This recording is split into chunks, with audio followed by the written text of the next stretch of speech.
Enkidu is not a real human being. He's a fashioned human being. However you want to perceive that for yourself. They made him. It's like an android, like a humanoid android. The text says that he didn't come out of a womb. He wasn't birthed by a woman. He was created in the wilderness, all right? They fashioned him a companion to go on this hero's journey into the forest to find self-discovery, and his ultimate goal was to find out about immortality. Him being Gilgamesh.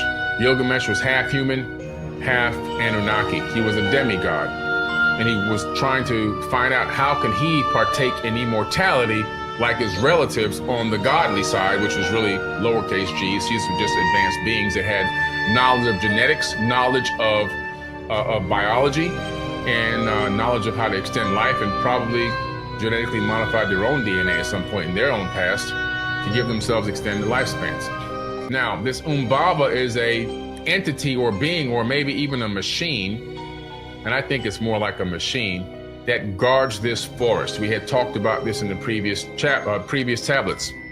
Humbaba is incredible in that this Humbaba entity or machine can hear people leagues away. We're talking about a great distance away, rustling in the bushes. And this entity or this machine's purpose is to protect the forest from any intruders. Any intruders, whatever, this entity or this machine will literally burn them to death. So that's why I believe it's more like a machine rather than a person, because in order for a person to burn somebody, they have to set a trap, they have to have fuel, you have to light the fuel on fire.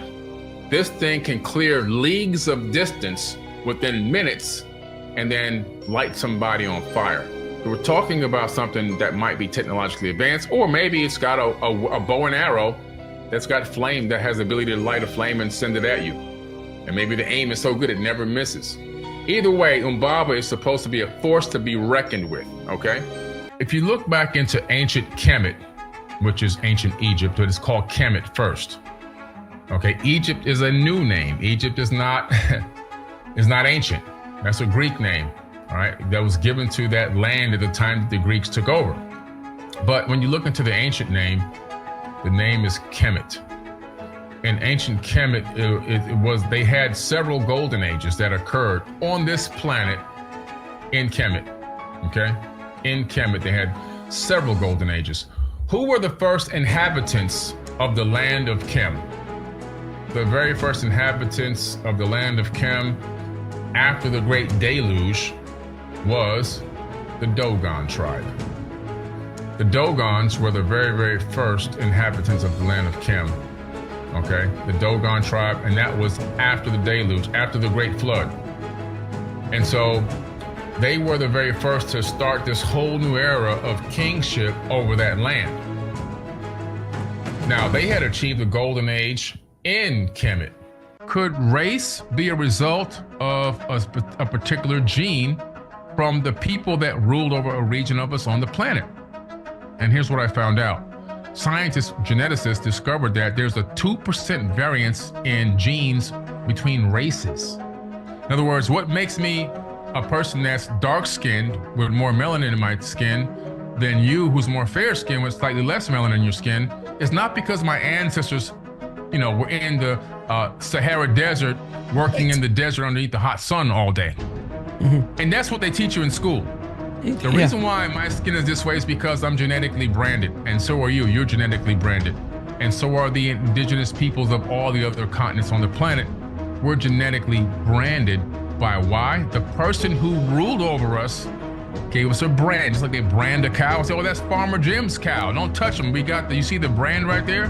But when these people spread out around the planet to rule over different regions of the planet, they genetically branded the people they ruled over to resemble them. And that's why Asians look different, and Caucasians and Africans and the red man, indigenous tribes of the Americas and the Aboriginals all look different, but all are still Homo sapiens. It's because there's a genetic branding. They said that a 2% variance would take multi-millions of years to happen in natural evolution, and yet it only happened in 200,000 years.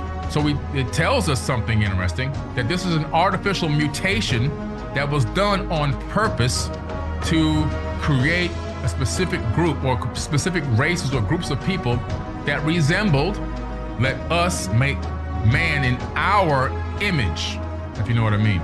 Telekinesis, moving things with the mind, controlling things with the mind, but we're also talking about unseen things like manifestation, right? Yeah, right. We're talking about all these attributes that Thoth had the capability and the power over.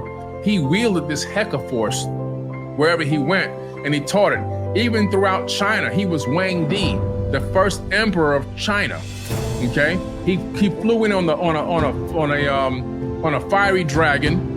And he stayed there for hundreds of years, raising those people out of a barbaric state, teaching them everything. And then he got on his fiery dragon and he took off and he left. But he taught them Thoth. Yeah, Tahuti. He was the first emperor of China, Wang Di. Wang Di? Yeah. Wang Di, that's right. Listen, this man's been everywhere. But he went there and he taught them the power of, this is why the Asian cultures have the understanding of the energy and how to move the energy through the body. They learned that from Tahuti. Jesus Christ, man. Yeah. Light, knowledge, wisdom, understanding, love is your birthright. It's your birthright. The problem is when we're born, like you heard me say so many times, you're given a name, a race, and a religion, and you spend the rest of your life defending a false identity. You truly never know who you are. You have no clue who you are. You're only basically saying, this is who I am based on what other people told you you are and who you are and what you can and can't do. The school system steals all your originality and creativity, turns you into a robot. The job force takes the last little bit you have left and makes you into a zombie. And then you wait to die so you can live. That's not what it's all about. That's not what it's all about at all. And what Thoth is saying here is the light is your birthright. It's your duty and your job now to seek the light and to live now. Your experience here in the third dimension, in this corporeal body, as a sentient human being, is a version of you as God walking in the flesh to experience life from that perspective and gain wisdom and knowledge and understanding for a period of time.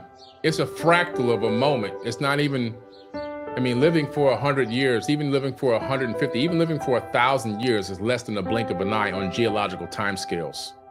We're not even here that long. It's boop, you're gone. You're here to collect data and find answers and transmit it back to the source. The creator of all, as the Anunnaki call it in the Sumerian tablets, is a programmer. We know this through the work of Professor James Gates Jr. We know that he discovered the Adinkra codes from the Dogon. Right? These Adinkra codes are symbols. When you take them in from a two-dimensional form, like prints, into a three-dimensional substructure, you discover that these codes contain error-correcting codes and the mathematics that control search engines and web browsers. And these same codes are the same ones that are running the ether of space-time itself. We're in an operating system. This whole entire universe is a program code. Inside is a fractal holographic matrix. The software are these Adinkra codes. This is mainstream science, peer-reviewed. It's not even like a hypothesis anymore. We know this for a fact. We're living inside of a programmed matrix, literally. And so it's incredible to understand, there's a creation that's being emanated here that's coming through the flower of life symbol. That flower of life is at every Planck unit of space-time that exists throughout the entire universe. And where the circles intersect and cross, it creates a tetrahedron. Right at the centerpiece is what they call the vesica piscis. And through that is the womb of creation, where everything emanates into the third dimension. So we're living in a perpetual motion of creation within this universe that recycles itself and regenerates new life on a consistent basis. And we'll never know how many life forms truly exist. We'll never know the number because they're coming in nonstop and recycling as new things nonstop in real time, every single moment of every single day.